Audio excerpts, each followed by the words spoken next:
Programa Rádio Simpro Rio de Janeiro. Este programa é uma produção independente. Todo o conteúdo é de responsabilidade de seus idealizadores.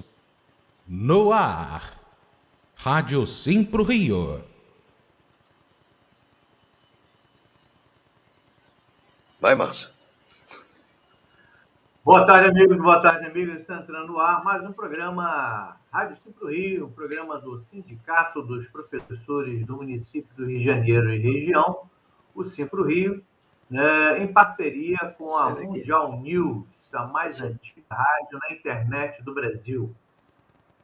Oi. E hoje é dia 13 de janeiro de 2025. No meu relógio são 15 horas e 2 minutos. Né? E estamos aqui com o nosso companheiro, professor, sociólogo, analista político, Legeu Nihan, e Paulo Roberto Acioli, jornalista responsável pelo Grupo Mundial News de Comunicação. Boa tarde, Legeu. Boa tarde, meu caro Márcio Franco, meu colega, sociólogo, professor. Boa tarde, meu amigo Paulo Roberto Acioli, jornalista, futuro sociólogo. Boa tarde, ouvintes aí do nosso querido Sindicato dos Professores. Eu também sou sócio do Simpro Campinas aqui desde 3 de março de 1986. Ano que vem vou fazer 40 anos de associado ao Simpro. É isso aí. Maravilha, parabéns. Bom, estamos aqui com o Legiano, estamos aqui também com o Paulo Roberto Acioli, com novidades, né, da Mundial News, sempre procurando se aprimorar para levar a melhor comunicação aos seus internautas. E o responsável, né, pela Mundial, o jornalista responsável, é o Paulo Roberto Acioli, que está aqui conosco. Boa tarde, Paulo Roberto Acioli. Muito boa tarde, Márcio Franco. Muito boa tarde, professor Legíano Miran. Sempre um prazer tê-lo aqui conosco. Obrigado. É desnecessário dizer que o professor é bem-vindo, né? Obrigado. E nós estamos aqui, mais uma vez, aqui com a edição 220, eu tinha me enganado quando eu informei o Márcio aqui, a edição 226 do programa Rádio Simpro Rio. Professor Legione, nós não somos monetizados pelas redes sociais. A Mundial News não monetiza canais. Mas a gente pede sempre aqui que o pessoal nos acompanhe lá, né? Por todas as nossas redes sociais. Agora sim, transmitindo simultaneamente pelo YouTube, Facebook, Twitter, essas redes sociais todas que tem por aí. Então, você nos dando, acessando lá a nossa página Mundial News Rio de Janeiro, você vai nos ajudar a fazer um jornalismo cada vez melhor. E eu recebi aqui, algumas vezes eu posso baixar o programa, eu posso usar, tem direitos autorais. Não, não tem nada disso, não. Aqui você pode pegar, o cara internauta aí, pode pegar, pode baixar, botar em redes sociais, pode fazer o que você quiser. Aqui nós não amordaçamos ninguém, não cobramos direitos autorais de ninguém, entendeu? E nós estamos no ar também, além de todas as redes sociais, todas as emissoras que nos retransmitem, né, a nossa programação, inclusive nossos amigos lá italianos, a Mundial News Itália. Daqui a pouquinho eu boto aqui no ar aqui a logomarca lá da Mundial News Itália. Mais uma vez, muito obrigado pela participação. Vamos lá ao programa. É isso aí. Quer dizer que agora nós estamos sendo retransmitidos por todas as redes sociais: YouTube, Facebook, Twitter, Instagram e mais o site da Mundial News, correto, Acioli? Correto, também pelo nosso site, né, que é o www.mundialnewsfm.com.br. Essas imagens também estão em nosso site.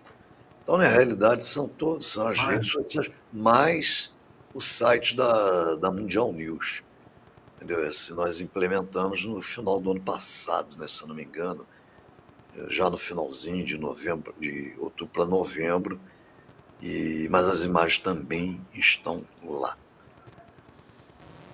Vamos lá. Legione, vou começar aqui falando aqui dos seus livros. Legione tem mais de 20 livros publicados. Né? Ele esteve no Rio de Janeiro, lá no Simpro Rio, no nosso mini auditório do terceiro andar, lançando esse combo aqui. Deixa eu colocar aqui. 5 grandes revolucionários. 5 grandes revolucionários. Miranda e obra de Marx. Vou mostrar aqui para vocês. Marx. Né? Engels.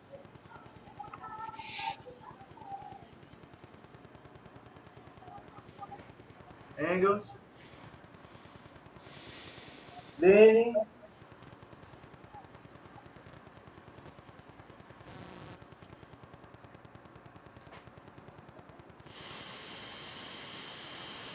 Stalin.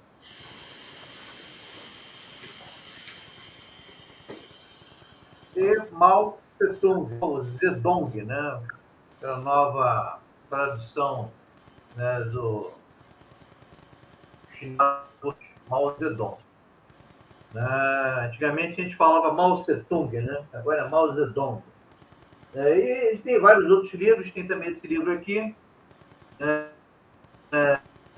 Oriente Médio, um livro muito bom, Reflexões sobre o Oriente Médio. Deixa eu mostrar aqui o título do livro, Reflexões sobre o Oriente Médio, um livro extremamente atual, né, que fala dos problemas do Oriente Médio, e várias outras publicações que eu vou pedir para ele falar.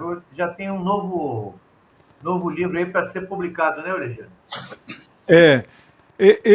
Essa coleção aqui, dentro de um box, você sabe que ela agora tem um código de barra, ela ganhou um código ISBN, então eu vou colocar ela na loja do Amazon Books, então ela já tem uma codificação própria, né?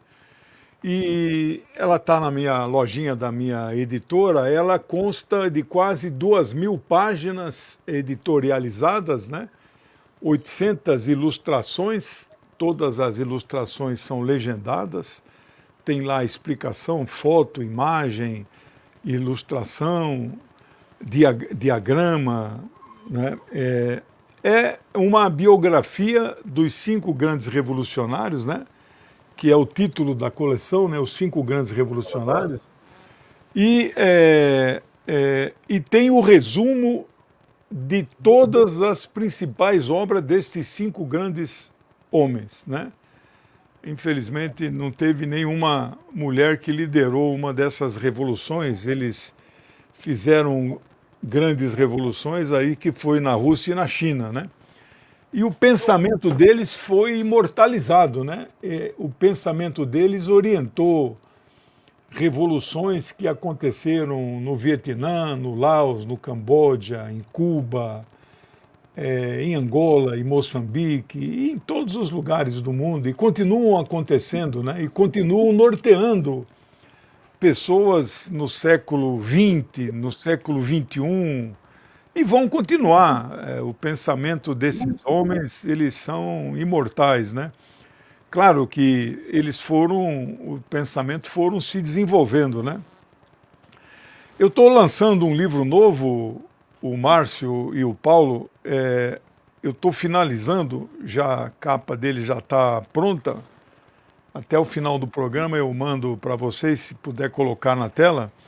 A minha literatura é uma literatura bem diversificada, né? Tem filosofia, tem sociologia, tem marxismo, tem história, né? Mas esse novo livro meu vai ficar aí com umas 350 páginas. É um livro sobre filosofia na Grécia Antiga, mas é um livro sobre as mulheres filósofas na Grécia Antiga, que nós nunca ouvimos falar. Se falar em filosofia na Grécia Antiga, a gente lembra de quem, né? Dos três clássicos, né?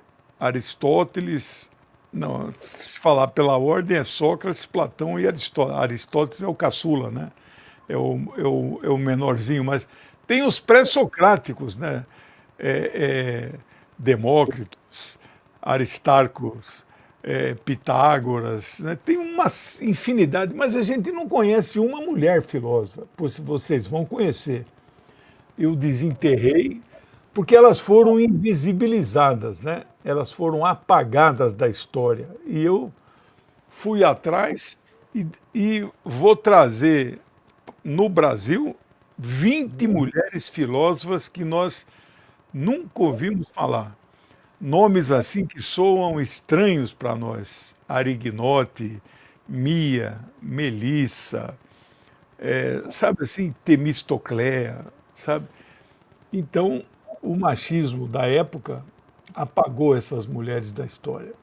E olha que foi difícil fazer uma pesquisa para reunir aí 200, 300 páginas, porque você não encontra o pensamento delas em lugar nenhum. Então eu fui adquirir um livro de referência de uma professora nos Estados Unidos, tive que pagar R$ 1.600 na Amazon, não tem tradução no Brasil. Tem um filósofo, Gilles de Menage, que no século XVII achou 65 mulheres filósofas. Eu bebi desse livro, e me ajudou muito também. Não é? Não tem tradução para o Brasil, tem uma edição espanhola. E no Brasil, um único livro que fala de mulheres filósofas, mas chega até o século XIX, não fala exclusivamente da Grécia Antiga. Da Grécia Antiga fala de 4, né? Então, esse livro, que eu já terminei a primeira redação, né, o Word, claro que agora começo a segunda redação, que é mais trabalhosa, eu gasto aí, para cada página eu demoro 1 hora, né, porque eu fico ali, mexe, e vou fazendo, paro para fazer uma pesquisa nova. Mas, enfim, eu até final de janeiro eu concluo, aí já não mexo mais nada, aí já vai para. Quando eu termino essa fase, aí eu já não mexo mais no texto, né? Aí é o que eu chamo de entrar na fase industrial, né? Aí é revisão, diagramação e impressão. Então nós vamos ter um livro, um livro novo, meu 23º livro. O título do livro é Filósofas, Filósofas na, na Grécia. Daqui a pouco eu não sei se vocês conseguem colocar uma imagem na tela, eu mando, aí vocês colocam aí. Esse programa novo aí, o Paulo aí tem muito recurso, né, Paulo? Se a gente coloca aí na tela uma imagem. Eu acredito que se você mandar a imagem aqui para o meu WhatsApp, Você põe? eu tente baixá-la e colocar, né? Normalmente eu faço isso com antecedência, mas manda aí que eu vou fazer o possível aqui. Vou tentar Você consertar. já domina esse negócio de botar imagem na tela? Não, isso aí eu sempre fiz, né? Agora com o FMUX, esse novo programa. Programa novo, você não sabe se Não, mas consegue, por né? favor. Não, mande a imagem. Mande aí. Vou mandar, tá Vai bom. fazer tudo aqui. Mas é isso aí, Márcio. Você quer começar por que assunto aí? É só você colocar aí a questão pra gente aí. Cadê o Márcio? Bom, gente, a gente tem muitos temas para debater, né? Nós temos muitos temas para debater. A gente pode começar com a posse do Maduro, que foi agora esse sábado, né? Passar depois para a posse do Trump, né? Toda essa confusão que ele está promovendo antes mesmo de tomar posse, né? Dizendo que vai anexar o canal do Panamá, que vai comprar a Groenlândia, que vai transformar o Canadá em mais um estado dos Estados Unidos, né? Enfim, né? Toda essa belicoso aí do Trump, né, e que isso aponta para a gente aí em termos de futuro. E depois a gente passa por Oriente Médio, né, nós temos aí a eleição do presidente do Líbano, né, que aconteceu recentemente. Temos, né, a situação da Síria, que é uma situação muito conturbada, uma situação muito complexa, né, e continuamos com o problema, né, em Gaza, né, com o massacre da população palestina. Tá, muito bem, Márcio. Você situou aí. Eu ia sugerir mesmo que nós começássemos fazendo uma espécie de análise da conjuntura geopolítica mundial, dando um passeio aí pelos principais problemas. E você situou os principais problemas, né? Os principais problemas do mundo continuam sendo a guerra da Ucrânia, a guerra contra os palestinos, que estamos chamando de genocídio, a guerra na Síria, que não está resolvida, né? Que nós temos hoje um grupo terrorista, cortadores de cabeça de cristãos, que assumiu o controle do país, que é totalmente apoiado pelo Ocidente, não é?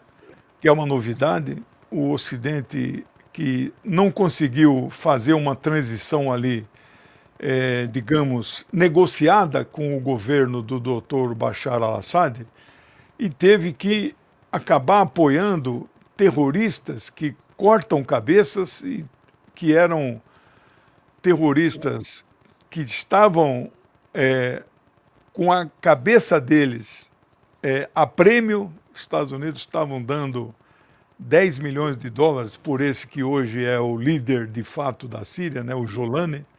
10 milhões de dólares, né?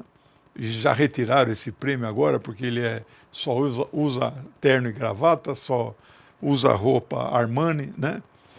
E temos aí a posse do Trump mais alguns dias, teve a posse do Maduro sexta-feira, então o mundo, né, em transição, né? O presidente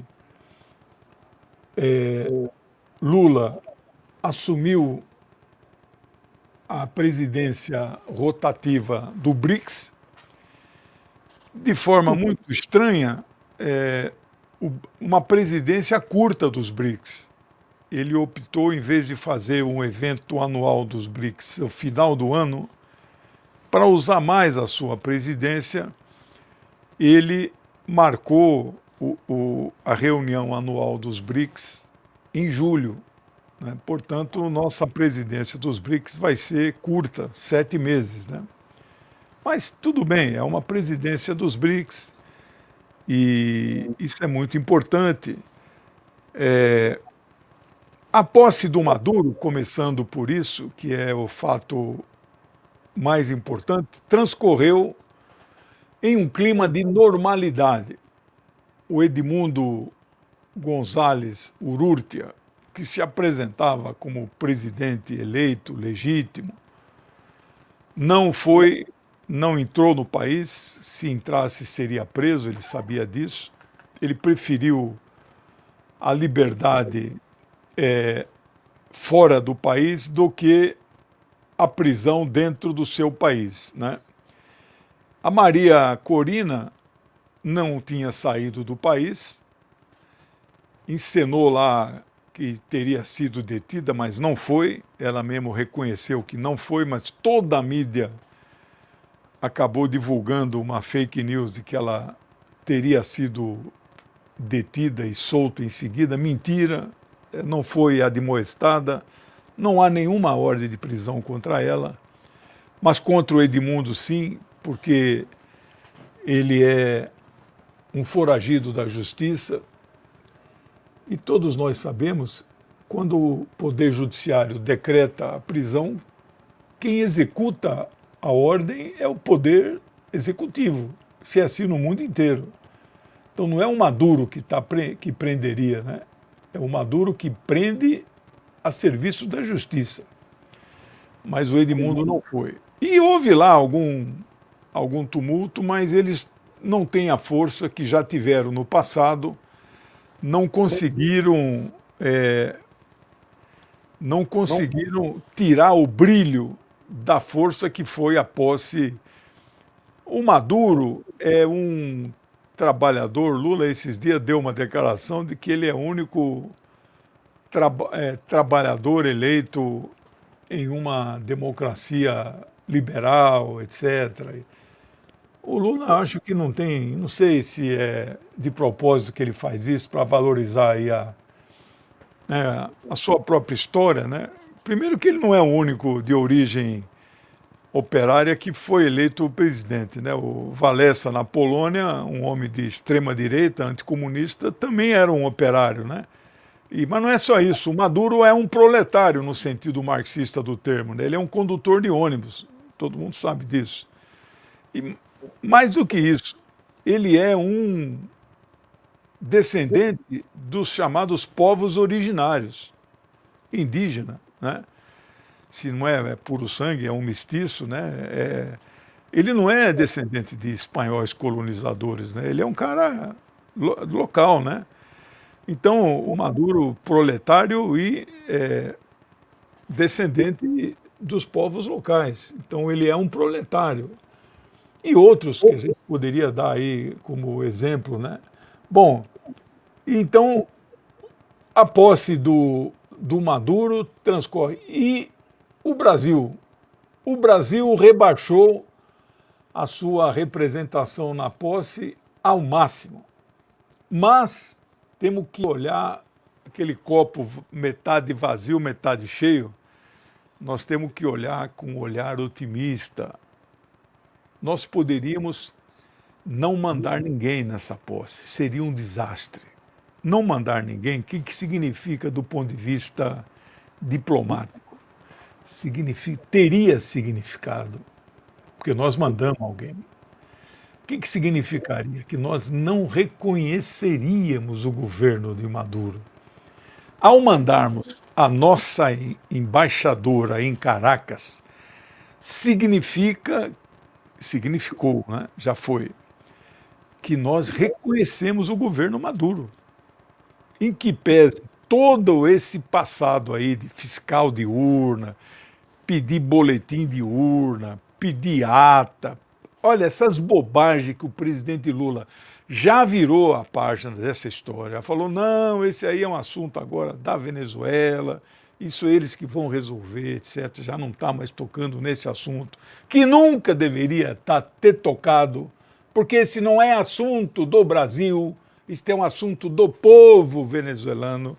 Deveria ser desde o começo, mas nós ficamos perdendo um tempo danado tratando disso, né? Como eu falei aqui várias vezes, viramos fiscal de urna, de boletim de urna, né? Aí o presidente Lula tem dado boas declarações já, né? Não, esse é um assunto do povo da Venezuela, não tem nada a ver com isso. Como que esquecendo tudo que ele falou, né?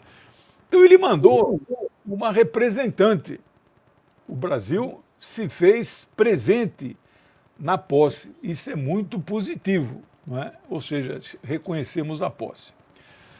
Aí entrando já no Donald Trump, e ao mesmo tempo que eu entro, eu quero ao mesmo tempo dizer o seguinte, o Trump está calado, ele não deu nenhuma opinião sobre o Maduro, nem contra, nem a favor, nem se ele vai ser um novo Guaidó. Você lembra que foi o Donald Trump que inventou o Guaidó como presidente encarregado, não é? Lembra? No dia seguinte que ele nomeou o Guaidó presidente encarregado, né, da Venezuela, no dia seguinte 44 países do mundo reconheceram o Guaidó como presidente legítimo da Venezuela, incluindo França, Alemanha, Inglaterra, Itália, Espanha. Não é brincadeira, você veja a força do império. Até agora ele não falou nada. Quem disse que o Guaidó é o presidente legítimo, né, mas não disse que é o presidente encarregado, não é? Foi o Blinken, mas o Blinken não é mais nada. O Blinken acabou, o Blinken arrumou já as gavetas, esvaziou as gavetas, está indo embora, né? O Trump não falou nada. Eu não vou arriscar uma opinião como é que vai ser a relação do Trump, porque a gente pode acertar, pode errar, e ele está quieto, ele está quieto. A verdade é que, objetivamente, ele gostaria de consumir o petróleo venezuelano, não é? E economizar o petróleo estadunidense, que é finito. Eu vou gastar o dos outros, não vou gastar o meu, né? Então, os Estados Unidos, eles são, se quiserem, seriam autossuficientes, consomem 20 milhões de barris dia. E eles poderiam produzir 20 milhões, que eles têm reservas para isso. Mas, se eu puder importar e consumir o dos outros, melhor. Não é? Então, teve época que eles produziam 8 milhões de barris e importavam 12. Hoje eles estão produzindo 12, importando menos. Então, por quê? As reservas que eles tinham, né, Iraque, Irã, depois da Revolução de 79, eles não usam mais. Aí a Líbia, perderam, aí depois ganharam a Líbia de novo. Então, esse vai e volta. Se eles perderam a Venezuela, se eles puderem importar o da Venezuela, é mais barato do que eles trazerem lá da Arábia Saudita, 15 mil quilômetros, o frete fica muito caro. Quantos quilômetros da Venezuela até lá, né? O Golfo do México, eles falam agora que vai ser o Golfo da América, né? Bom, dito isso, sobre o Trump em si, que não tomou posse ainda, ele já está brigando com 3 países. E ele comprou brigas significativas com 3 países amigos, mais do que amigos, países subordinados ao império. O caso mais emblemático é o Panamá. Panamá não é um país amigo, é um país capacho, país subordinado. Todo mundo lembra o caso do Manuel Torrijos? Não, Torrijos não, Manuel Noriega. Torrijos é o que assinou aquele acordo Torrijos-Carter em 99, que passou a soberania do canal para o Panamá. Foi o Carter que assinou com aquele grande presidente, Omar Torrijos, foi o melhor presidente da história do Panamá, é um grande patriota, etc. Então, o acordo Torrijos-Carter, né? Isso agora, dia 31 de dezembro, fez 25 anos, né? O Trump veio e falou nada disso, mas queremos de volta o canal do Panamá. É estratégico para os Estados Unidos. É um canal bioceânico, liga Pacífico ao Atlântico. Só tem 2 canais bioceânicos, o outro é o Suez, né? O Panamá, Panamá é um país pequeno. Então, o percentual de 6 bilhões de dólares que rende as tarifas do canal em relação ao orçamento do país, este percentual significa muito para o Panamá. O percentual que o Suez rende para o Egito, que é um país de 100 milhões de habitantes, proporcionalmente não é tão importante. Por isso que o Panamá, para o canal do Panamá, para o país Panamá, é muito importante. Não que o Suez não seja importante, mas claro que é um canal estratégico e gerou até uma guerra lá em 1956, quando o Gamal Abdel Nasser também tirou da mão dos ingleses, dos franceses e nacionalizou o canal. O canal é sempre uma via estratégica, né? Bom, quem governa o Panamá, esse tal de Mulino, né, é um homem de extrema direita, um homem dos Estados Unidos. Rapaz, como a via política, como o mundo dá muita volta. Este cara que é um homem de extrema direita, não é que ele virou de esquerda, mas ele passou para o outro lado, está enfrentando o Trump. Trump não vai botar a mão nesse canal aqui. Vai tomar esse canal aqui, nós vamos resistir pela força, não vai levar o canal. Então você veja que ele, então, passou, digamos assim, para o nosso lado, circunstancialmente, né? Virou um grande patriota e está com um discurso radicalizado. Aí ele falou, numa mesma semana, ele comprou briga com o Canadá. Disse que o Canadá não tem condições de ser um país autônomo, soberano, no máximo, deveria ser um Estado agregado aos Estados Unidos, o 51º Estado dos Estados Unidos. Eu imagino que os vira-latas lá dos Estados Unidos, né, e ser vira-lata não deve ser privilégio de uma parcela de brasileiros, deve ter muita gente lá no Canadá, não sei quantos, que deve sonhar em ser cidadão estadunidense, etc., né? Mas isso deve ser minoria, né? E o Trudeau, primeiro-ministro, que está lá já tem 10 anos, que já iria cair de qualquer jeito, teve uma conversa com o Donald Trump lá no escritório de transição, e na primeira conversa, onde Trump já tinha falado essas bobagens, não contestou publicamente essa barbaridade, essa agressão.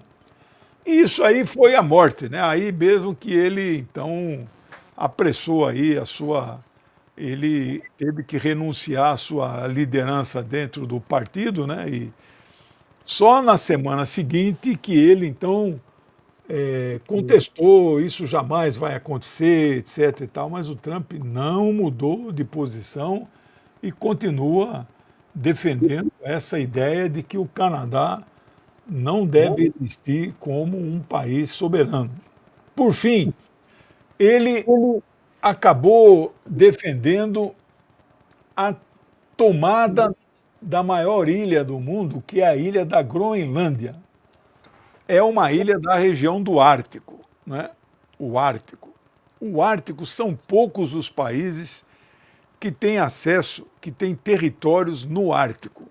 A Rússia é o que mais explora as suas terras no Ártico.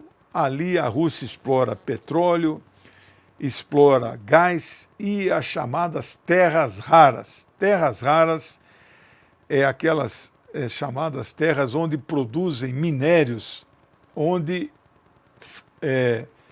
produzem minérios que fazem operar esses aparelhos com os quais nós não conseguimos viver mais sem esses aparelhinhos aqui. Galho, molibdênio, esses minérios são de 50 minérios estratégicos, as terras raras produzem 37. A China é o país que tem as maiores reservas de terras raras.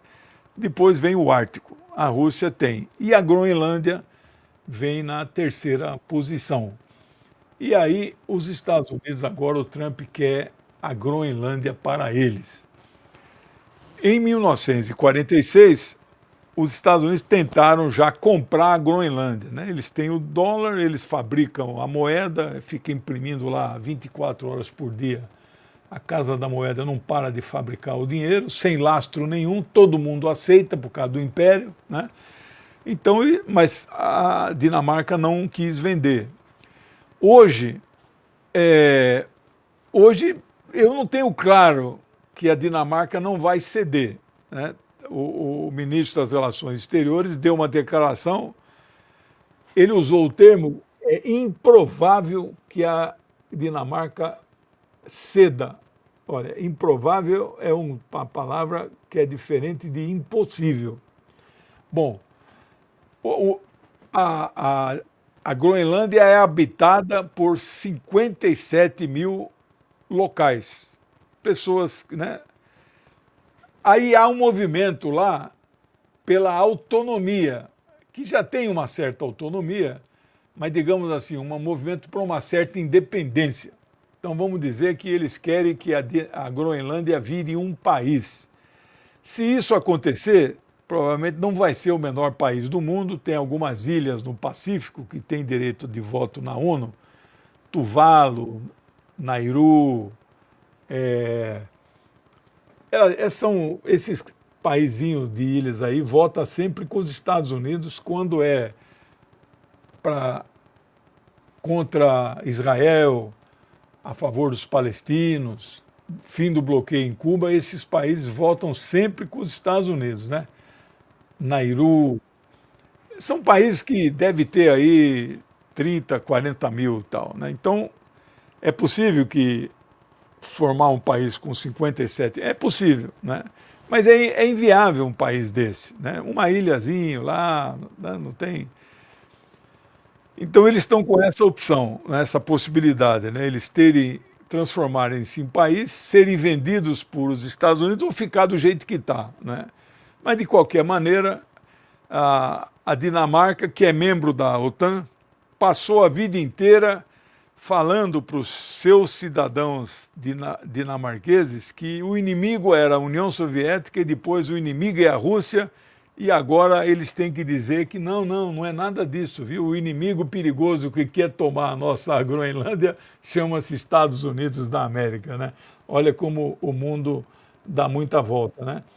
Então, o Trump diz que não vai fazer nenhuma guerra nova e vai parar as guerras antigas. E aí entro na última fase dessa introdução que o Márcio levantou, que é os dois conflitos, um é o palestino e outro é o sírio, porque o da Ucrânia ele está razoavelmente resolvido porque a Rússia já venceu.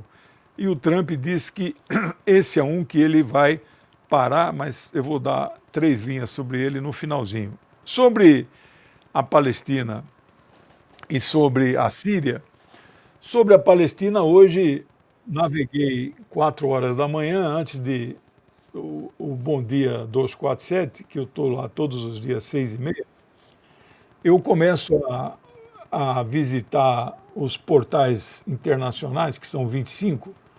Alguns deles você tem que pagar, né, como assinante, senão você não consegue ler nada. Você tem que, né? Então, os 5 jornais israelenses, eu queria saber a quanto andas o acordo de cessar fogo. Os 5 jornais israelenses, portais, a palavra que eles estão usando, Márcio, e o Paulo está no bastidor nos ouvindo, a palavra que eles estão usando é iminente. Todos eles usam acordo iminente. O Trump pediu para o Netanyahu já há muito tempo que eu digo assim, 2, 3 meses, eu quero que essa guerra pare até a minha posse. A posse é 20, hoje é 13, então há 6 dias, né, porque o dia 20 não conta, então daqui a 6 dias ele quer que essa guerra pare. Então, os acordos de cessar fogo estão comendo solto lá no Catar, na capital, que é Doha, e agora a manchete principal do maior jornal, que é o Haaretz, né, o maior jornal, a manchete exatamente é o rascunho do acordo já foi entregue e, na primeira fase, já serão libertados 33 palestinos. Eles não divulgam o teor, mas, claro, né, eu que já li, já fucei, etc., este acordo terá como base a proposta que o Biden apresentou dia 3 de julho e foi rejeitado pelo Hamas e por Israel, que é uma primeira fase de 42 dias, e nessa primeira fase já vai chamar de trégua, não vai chamar de cessar fogo, começam as trocas, começa a entrar a ajuda humanitária, 500 caminhões por dia. Para você ter uma ideia, atualmente entram 6 caminhões, no máximo.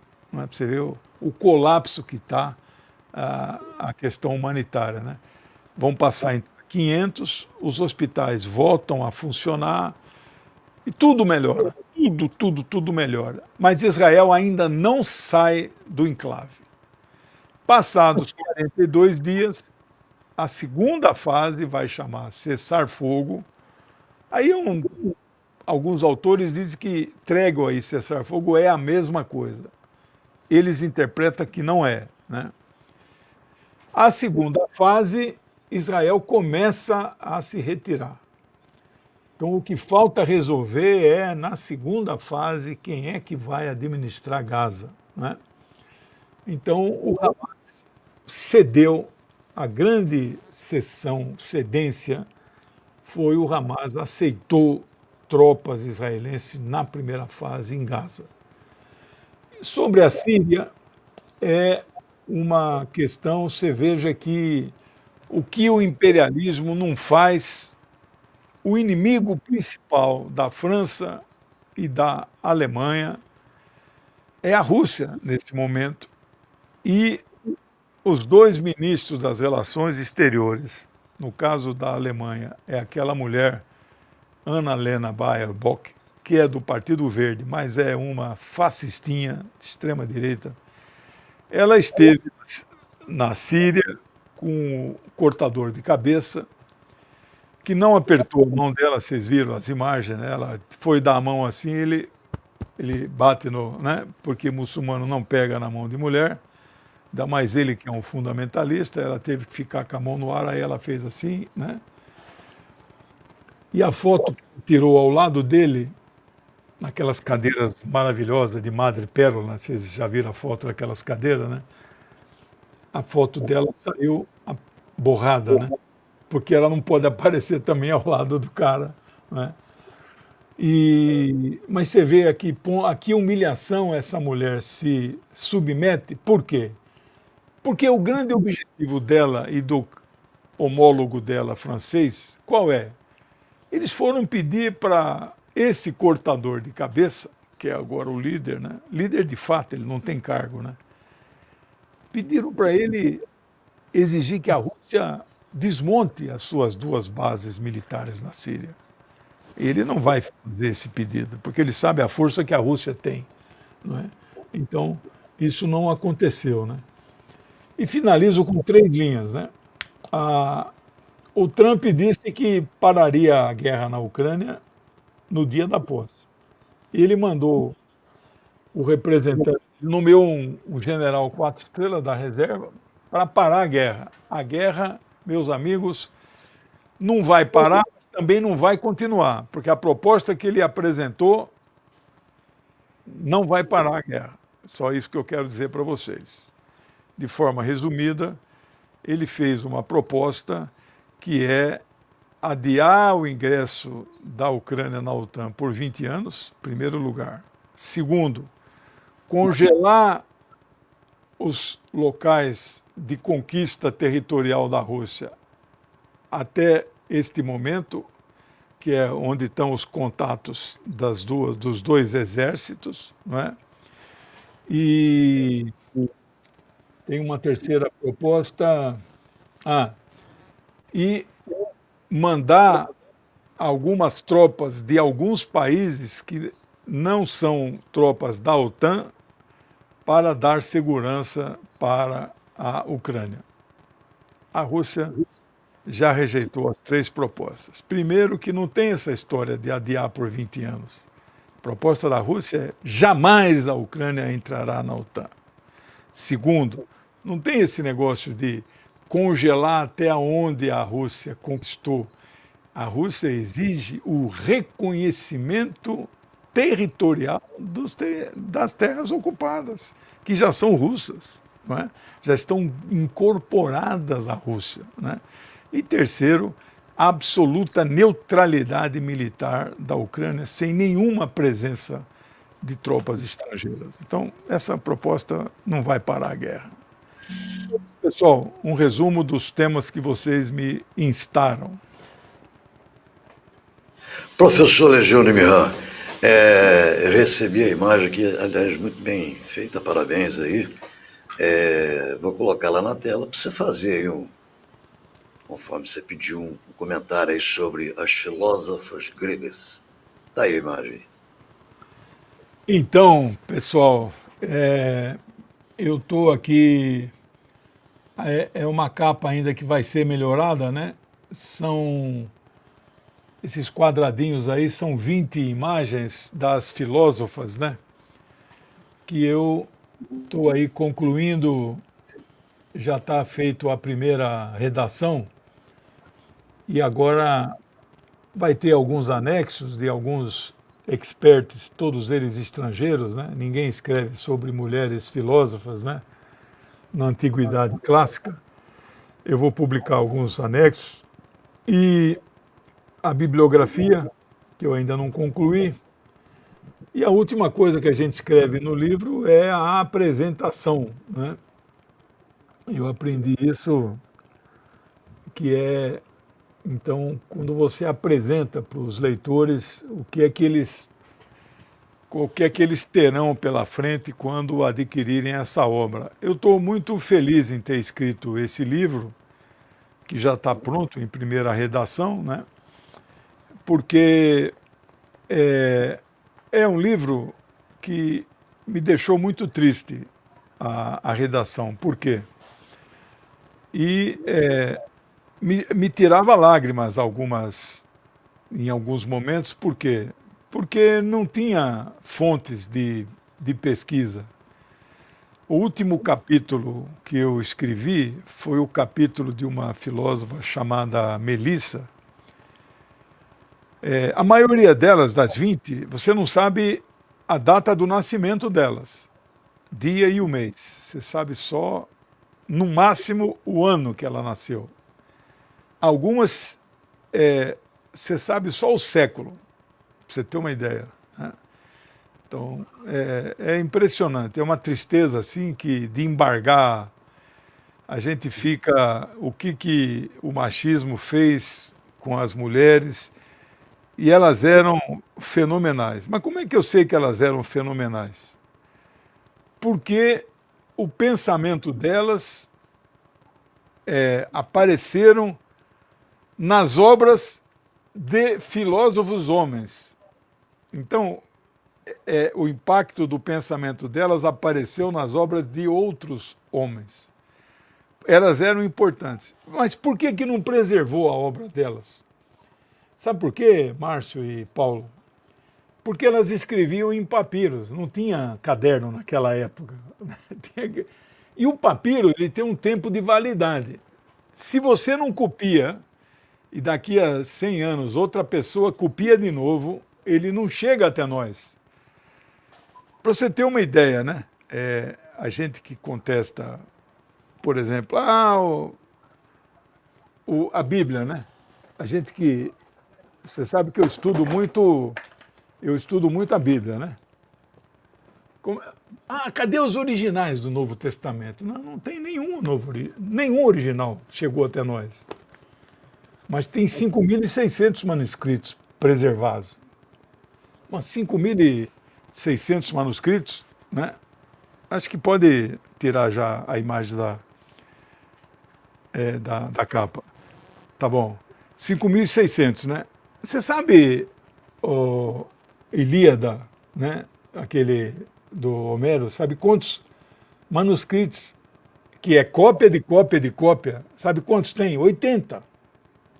Então, 5.600 manuscritos disso aqui é um número fantástico.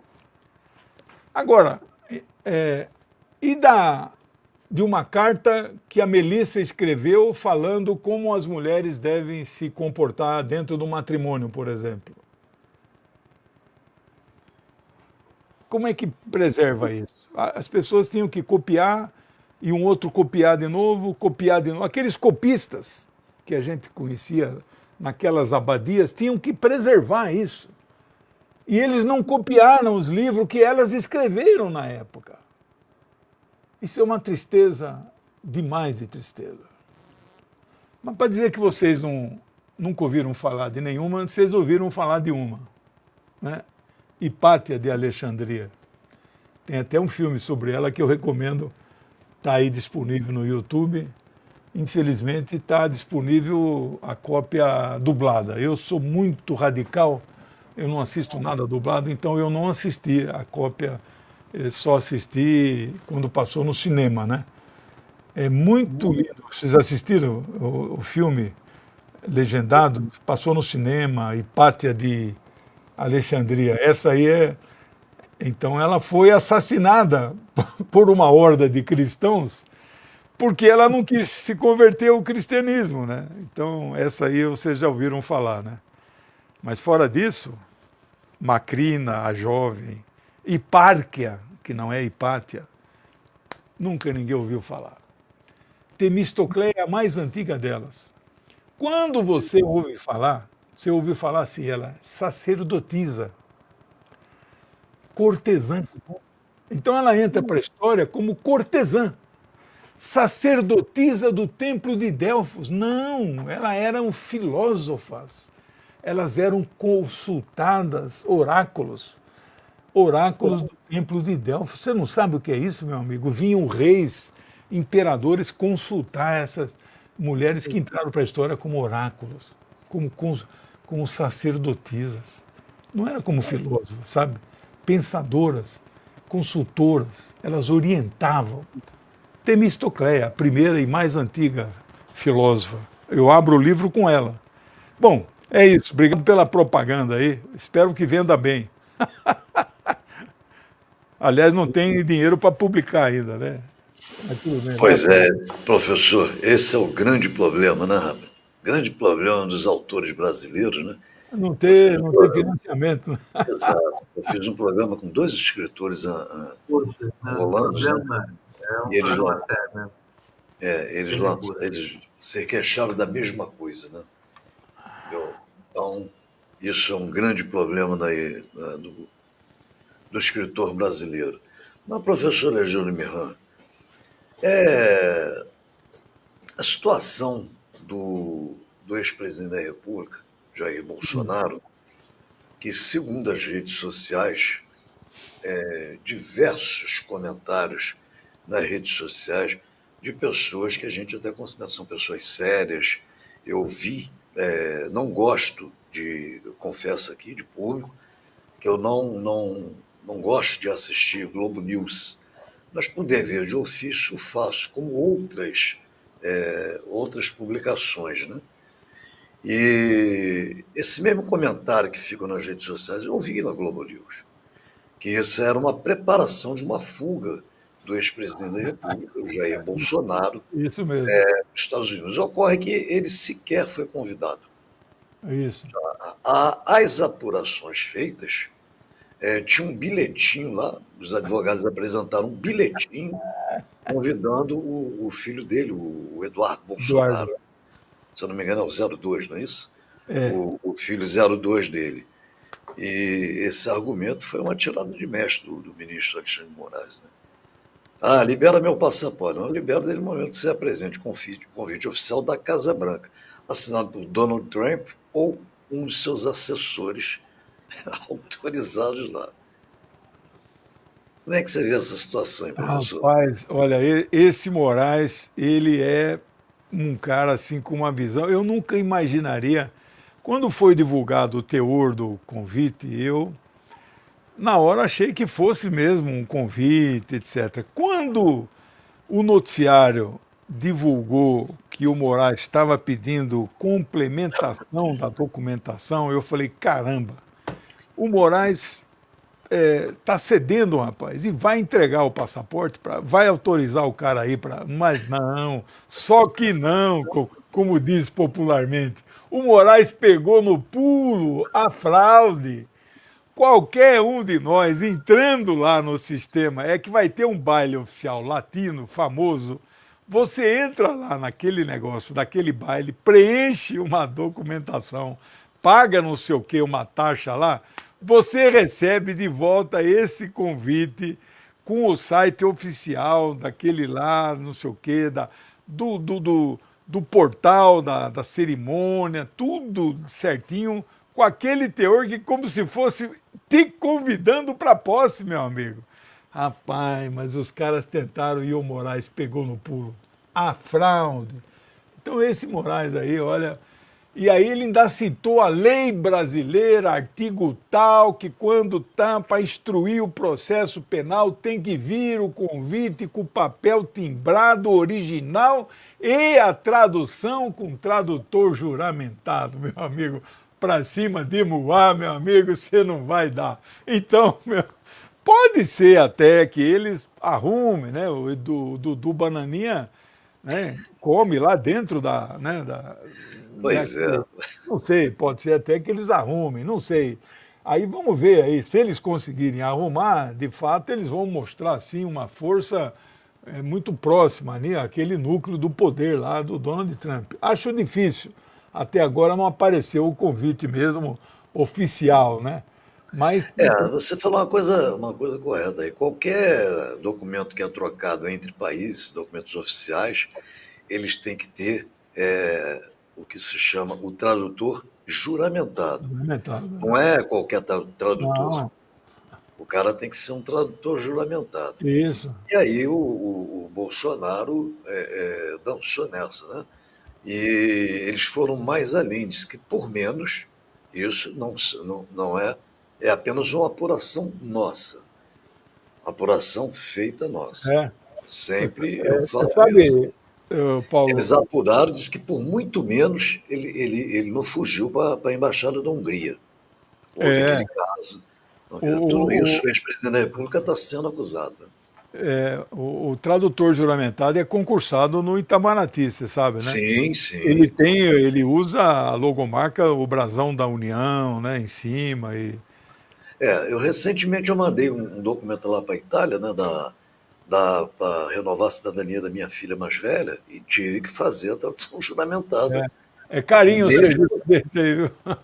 mesmo sendo nato, né? Eu tive que mandar para lá, Exato, entendeu? E juramentado, e é um documento público isso, oficial mesmo, não tem isso, jeito. Bilhetinho, avisar, como o professor chamou aí, o Dudu Bananinha, né? isso é um bilhete, é isso aí. Avisar por bilhetinho não adianta, né?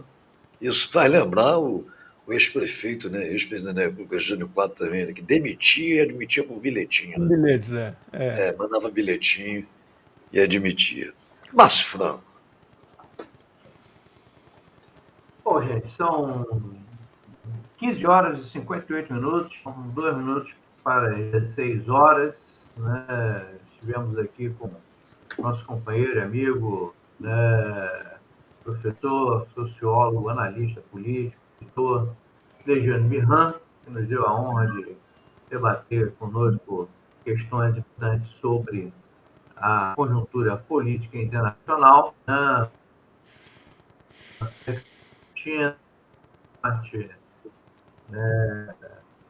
Oriente Médio, leste da Europa, né? Ou seja, dando um panorama bastante atualizado sobre os problemas da geopolítica mundial. Né? Então, para terminar, queria também não deixar de falar do seu canal, né? Obrigado. Canal da geopolítica, né? Tá, Que vai ao ar, que todo dia tem programação. todo dia. Por Tá favor. bom, Márcio, eu agradeço muito o canal da Geopolítica. Hoje mesmo às 20h30, um pouquinho mais tarde do que o normal, nós vamos falar aí das grandes mudanças no Oriente Médio, né? E temos aí um novo presidente no Líbano. Vamos ver que mudanças são essas. Eles vão querer desarmar o Hezbollah. Isso não vai acontecer. Lá vai ter que ter um novo primeiro-ministro. Então, nós estamos aí com essa novidade. Eu quero aqui fazer um alerta. 2025 vai ser o ano da prisão do Bolsonaro. Ele será condenado, vai ter aí o julgamento televisivo, não é? Vai ser transmitido ao vivo, vai ser uma espécie de tribunal Nuremberg filmar, as programações das televisões vão ser assim interrompidas, vai ser assim, vai dar uma maior audiência, vai ser o julgamento do século aqui no Brasil, né? Então ele será condenado no mínimo a 25 a 30 anos em um dos processos, que é o processo do golpe de Estado. Nós temos que ficar atento a isso e fazer desse processo a defesa da democracia para que nunca mais se faça um atentado contra a democracia em nosso Brasil. Essa é a nossa esperança, Márcio. Obrigado pelo convite. Obrigado, Paulo, pelo convite mais uma vez aí. Bom trabalho para vocês aí esse ano aí. É isso aí, professor Legílio Mirran, mais uma vez, nós é que agradecemos, né, a sua participação, e eu quero dizer que eu acompanho o canal da Geopolítica, né, eu recebo lá a notificação e também da sua assessoria, né, eu só me Obrigado. esqueci o nome da pessoa agora, uma senhora, né, É, Luísa, isso aí. Luiz, isso, e eu sempre recebo aqui, acho que tá de parabéns aí, né, o Obrigado. canal, assim, a subida, a crescida foi vertiginosa. Então, você está de Obrigado. parabéns aí, Obrigado. mais uma vez. Muito obrigado aí pela tua participação. Obrigado. Mas, Franco, podemos encerrar aí o Rádio Simpro Rio? Podemos encerrar sempre o Rio, né, no seu programa de número 226, é o primeiro programa de 2025. Essa semana estaremos de volta às 15 horas com mais um programa Rádio. Eu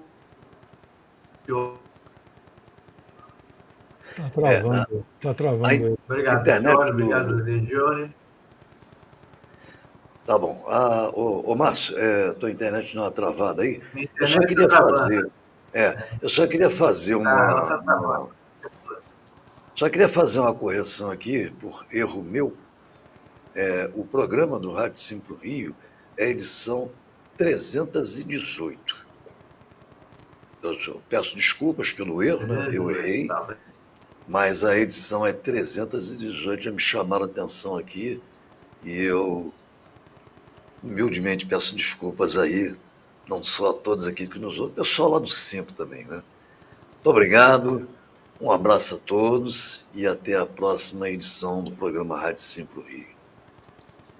Você assistiu Rádio Simpro Rio.